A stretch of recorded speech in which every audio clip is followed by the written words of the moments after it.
Hello students, welcome back to my YouTube channel. आज हम पढ़ेंगे सूरदास का जीवन परिचय, जो क्लास 10th के लिए बोर्ड एग्जाम की दृष्टि से बहुत इंपॉर्टेंट है।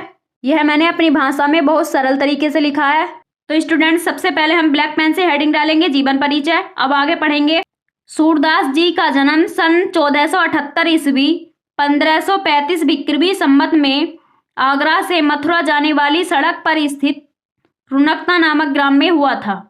सूरदास जी का जन्म कब हुआ था? सन 1478 ईस्वी में 1535 विक्रमी संवत में आगरा से मथुरा जाने वाली सड़क पर स्थित रुनकता नामक ग्राम में हुआ था।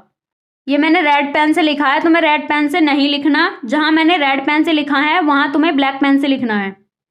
कुछ विद्वान इनका जन्म स्थान दिल्ली के निकट सिही ग्राम को मानते हैं। कुछ विद्वान इनका जन्म स्थान दिल्ली के निकट सिही ग्राम को भी मानते हैं। कुछ विद्वान इनका जन्म स्थान रुनकता नामक ग्राम को मानते हैं और कुछ विद्वान इनका जन्म स्थान सिही ग्राम को भी मानते हैं। इनके पिता का नाम रामदास सारस्वत था। सूरदास जी जन्मांध थे, इस विषय में भी विद्वानों में मतभेद है। जन्मांध बोलते हैं जन्म से ही अंधे होना। सूरदास जी जन्म से ही अंधे थे, इस बात को लेकर भी विद्वानों में मतभेद है कि ये जन्म से ही अंधे थे या बाद में अंधे हुए। इन्होंने कृष्ण की बाल लीलाओं का, मानव स्वभाव का एवं प्रकृति का इतना सजीव वर्णन किया है कि आंखों से प्रत्यक्ष देखे बिना संभव ही नहीं है। इन्होंने कृष्ण की बाल लीलाओं का और मानव स्वभाव का और प्रकृति का इतना सुंदर वर्णन किया है जो आंखों से साक्षात देखे बिना संभव ही नहीं है।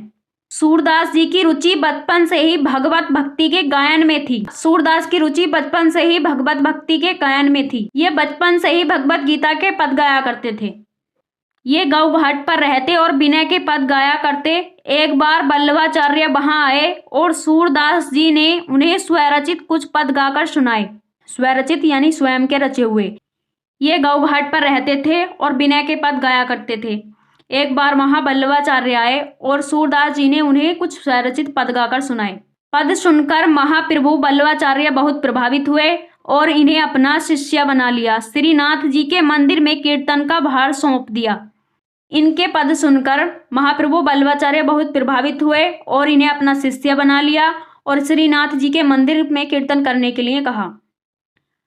वल्लभाचार्य के पुत्र विट्ठलनाथ ने अष्टछाप के नाम से 8 कृष्ण भक्त कवियों का संगठन किया। सूरदास जी इसके सर्वश्रेष्ठ कवि थे।